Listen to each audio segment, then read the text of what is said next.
Oh, for a muse of fire that will ascend to the greatest heavens of invention.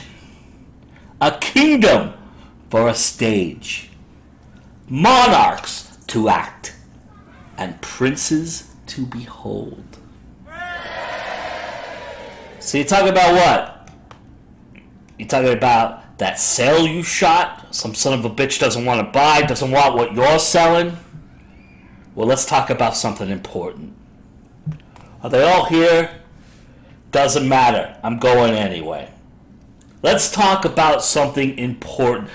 Put that coffee down. Coffee's for closers only. You call yourself a salesman, you son of a bitch? I am here from downtown.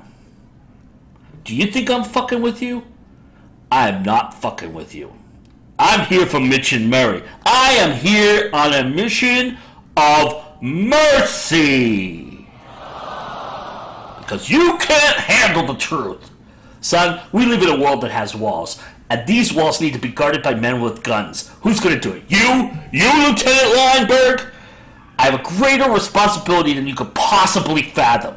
You weep for Santiago, and you curse the Marines. You have that luxury. You have the luxury of not knowing what I know, that Santiago's death, while tragic, saved lives. And my existence, while grotesque and incomprehensible to you, saves lives. You don't want the truth, because deep down inside, in places you don't talk about at parties, you want me on that wall. You need me on that wall. We use words like honor, code, loyalty. We use these words as the backbone of a life, defending something. You use them as a punchline. To be or not to be? That is the question.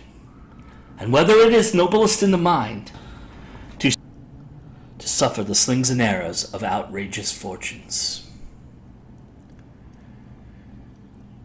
I believe in America. America has made my fortune. I'm ready to tell you my secret now. I see dead people. And I see a lot of indies hopefully doing the Sunday Funday tag that Joe Compton is about to create. Because it's always time to go indie now.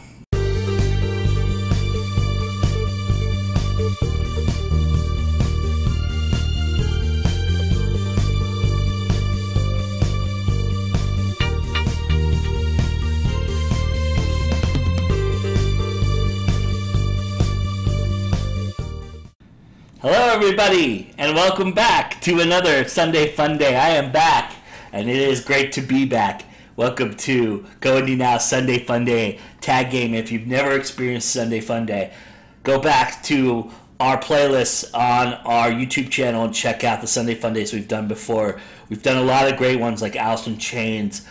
We did one about film noir. It's up there. It's available. Go and do these tags, and especially get ready for this one because it's based upon what we've done in our last episode, episode 16, where we talked about the stages of artistry. Well, today we're going to talk about the stages of words and how they develop in certain aspects amongst how we put them into a story context and how we create this grand stage that we perform on. So, with that in mind, here are your Sunday Funday questions. Your tag game when you do this tag, and I want every single one of you out there watching this right now to get on your YouTube channel and do this tag. I think you're gonna really enjoy it. So the first one is the monologue, or the greatest speech in a written work. Now obviously I just did like 3 or 4 of them in the intro, so I won't be picking any of those, even though those are all very, very highly regarded candidates, and a lot of them are highly regarded candidates for the future questions that I have to ask in this idea. But I'm going to go with a poem, actually, as the greatest monologue, and that is The Invitation by Araya Mountain Dreamer. This is just the first couple lines of that to just give you kind of the idea of what I'm talking about and why this thing is so powerful and so moving and so meaningful. It doesn't interest me what you do for a living. I want to know what you ache for. And if you dare to dream of meeting your heart's longing, it doesn't interest me how old you are. I want to know if you risk looking like a fool for love, for your dream, for the adventure of being alive. If you've never read this, you need to go read it right now. The Invitation by Araya Mountain Dreamer. That is one of the best monologues I've ever heard, read, seen on a page. It is awesome. I'm really enamored by that, and I remind myself of that not as often as I would like. So our next category is the best second act or conflict that set the path for an epic ending. I went with a movie in this category. You can do books, movies, plays, whatever you want.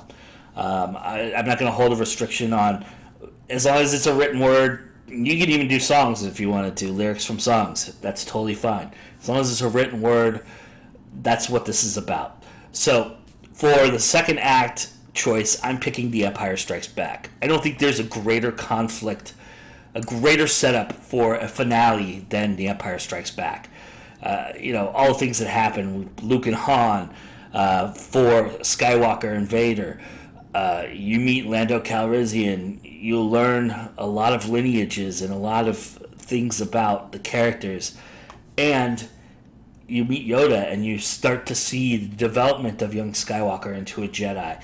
All of these things matter so much. And every little thing, every detail in this movie matters to the next story.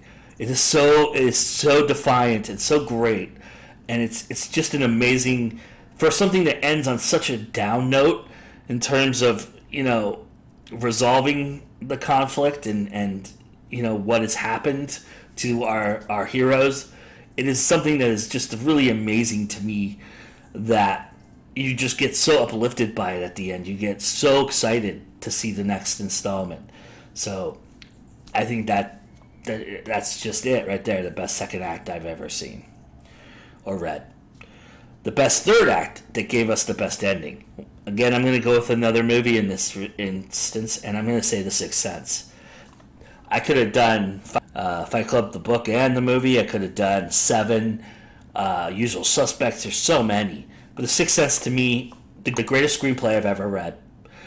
And the reason why I say that so often is because it is bone-chilling how accurately I felt in watching the movie.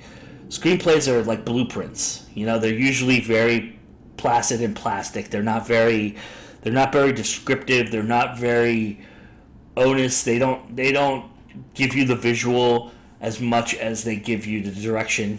And sometimes when you read a screenplay, especially that has a trick ending or has an interesting twist, that comes off very plastic and very plain. But for some reason, The Sixth Sense doesn't do that. And it's because of the beats that M. Night Shyamalan takes. He's very methodical and very meticulous, and everything leads to everything. And the ending is just a crescendo of what is one of the best told stories, I think, in my lifetime. I really truly think that, and this ending is fantastic, and it's pretty much ruined him for a lot of us, because we can't see any M. Night Shyamalan movies without thinking about how good The Sixth Sense was and how he's tried so hard to kind of replicate that and grab that magic. And that sucks for him. I really feel for him. Although there has been some good M. Night Shyamalan movies. I don't care what anybody says. There's a couple of them that are really good. But there's some really bad ones too. So the next category is stealing the spotlight. The moment an ancillary character stole a scene or two from the mains. And again, I went with a movie because to me this character was so pronounced. I could have gone again with another couple choices. You have Private Hudson from Aliens. You have Corporal Hicks from Aliens. You have Sergeant Apone from Aliens. who was so briefly in the movie, Vasquez as well. I mean, Aliens had some great characters. Han Solo obviously is a good choice. Haggard is a great choice from Harry Potter. But for me, Sergeant Dignam from The Departed. And yes, I'm going to give Mark Wahlberg some credit for acting. He really embraced this part. This part was really made for him. And I think it was spot on. I think Martin Scorsese really got everything he could out of him. There's some great interaction between him and Alec Baldwin in this movie. Some even greater interaction between him, Leo DiCaprio, and Martin Sheen. There's just an amazing amount that he adds to this movie. And he really, I mean, you know, no spoilers here, but he really becomes somebody that's really important in this movie. And it's just a testament to how he portrayed this character. Anyway, Sergeant Dignam from The Departed. Encore, the word that gave you more than you would ever ask for when you first started it. And it's Anatomy of a Darkened Heart by Christy Stratos. It's an indie book, historical fiction. This book just keeps on giving. That's what's really cool about it. Is like, just when you think you've gone through the emotional roller coaster, or you've gone through the moments in time that she wants to hit and bring you towards, it just kind of takes this little subtle turn, or something changes direction, or something happens, and it just brings you deeper and deeper. And that's really cool. There's not a lot of books that can do that for me. This book does that, and I'm almost done with it. I haven't finished it actually, because I'm just so blown away by how deep it drives you in. And so I'm real excited to finish it. But for me, that's the book that really surprised me, especially if you read like the first chapter, which sucks you in very well and brings you in, but it's really kind of foreshadowing and setting up the momentum that the roller coaster you're about to go on. It's really well done and well crafted in that respect, and so that is, for me, the Encore that I wasn't expecting. And hopefully the ending pays off in the end, which I know it will. I just have that feeling, and I can't wait to get there. So the next one is Confrontation, the most intense, most memorable confrontation in your mind, and it doesn't have to be a fight. Well, for me, it is the narrator and Tyler Durden in Fight Club. Fight Club is a novel by Chuck Palahniuk, and it is also a movie by David Fincher. In both of these, the scene is pretty much verbatim in the book and the movie. It's a big reveal, it's a big moment, and the two characters clash and come together. And when they do, it sets everything else on tilt, and it just really brings everything together. And it is the confrontation of all confrontations. It is the moment that you realize that this entire book was a confrontation, and it's really cool and really interesting. And I think that is, to me, one of the best confrontations I've ever read. The greatest love story. I'm going to go with a play here, and To Do About Nothing. Benedict and Beatrice, who are designing this whole ruse, and they, behind everything, it's kind of funny because two ancillary characters then make it really great. And then everybody comes together. But it's really an amazing thing that Shakespeare has done here, with layers and interesting, subtlety. It's just got this minor subtlety that really just kind of drags in there and kind of just all of a sudden is there. It's really cool. I mean, it's not all of a sudden there. You can see it leading up, and you can see him foreshadowing and moving it forward the way he does. And you can see that from moment one in Act 1. But that's the cool thing about it. And it goes the way you want to go, and I think that's what a great love story does, in my opinion. The most memorable backdrop or scenery. It's Lord of the Rings. I mean, the worlds, there's when you talk about world building, there's very few that can touch Lord of the Rings in terms of its worlds. I mean, the intricacy in which J.R.R. Tolkien takes this whole cultures and brings them all together, and you get to experience all their worlds. It's really, really amazing. And, Tolkien can be very long-winded, very, robust, and can be very meticulous, I guess would be a nice way to put it. And that can drive you nuts from time to time in reading this, encyclopedia of a book series. But the scenery, for some reason, is something that he kind of he gives it a paragraph, or he gloms over this moment, but he uses the emotional drive of the characters experiencing it, which I think is so epic and makes it so surreal, and it makes it really feel like you're experiencing it with them. And I think that's how a scenic book should be, and I think that's how a scenic movie should be too. When that great moment when you're looking at the character, looking out into this vast land, and the camera 360 pans, and all of a sudden you see the back of the character's head, and you pan into where the scenery is. That is the perfect way to reveal scenery, in my opinion. And I think that Lord of the Rings really lent itself to Peter Jackson being able to do that, and he does that so well in the movies as well. But really, with the books, this is the one thing I think that J.R.R. Tolkien is very, very good at. And I have a lot of problems with Lord of the Rings. I have a lot of things that I could discuss about it, but that is not one of them. That is one of the things I will praise and commend him on, because I think he does it perfectly. And then the last one is, it has to be a book. So this one does have a caveat. It has to be a book. And I want you to tell me which book you would love to see performed on a stage. And again, I'm going to go indie on this one. And I know that there's sequels and other stories which could lend itself to a 3-act play.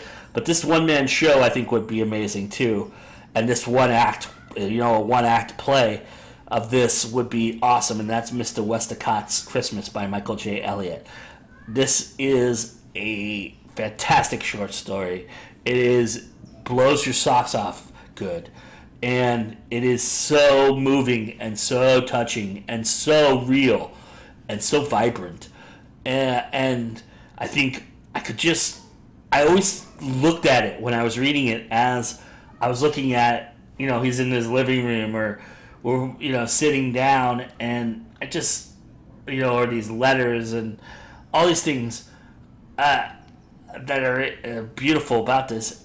It's just, I could totally see this as being on a stage. I just think it would be so dramatic on the stage. And for me, that is something that good stage play has, is that just draw you in kind of concept. And Mr. Westacott's Christmas does. Go check that out.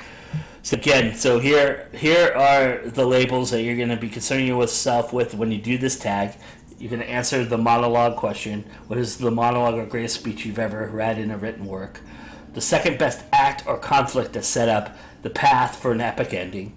The best third act that gave us the best ending. Stealing the spotlight the moment an ancillary character stole a scene or two from the mains. The encore, the work that gave you more than you asked for when you first started. Confrontation, the most intense, most memorable confrontation in your mind. It doesn't have to be a fight. And the greatest love story ever told. The most memorable backdrop or scenery. And then finally, the last one, a book that you would love to see performed on a stage. Of course, all of these are listed in the YouTube description below, so feel free to cut and paste and go off of that list if you'd like. And I can't wait to see how some of you do this tag. I'm going to tag specifically Tonate Thomas, Karina Cantus, Andy Peliquin, JB Taylor. They all asked me to tag them. And Bradley, you didn't specifically ask me to tag you, but you did ask me to tag you beforehand. So Bradley Botts, I'm also going to tag you specifically. I want the usual suspects to jump aboard on this too. Joshua Robertson, Anis Sharshenko, JD Estrada, Christy Stratos. I'd love to see all of you do this tag as well. Michael J. Elliott, I'd love to see you guys all do this tag. And take it on, do it. I named 10 of you, so 10 of you get this done. And let's see it and enjoy it. And remember, all life's a stage, but it's always time to go indie now. All right, we'll see you next Sunday, everybody. Have a good one.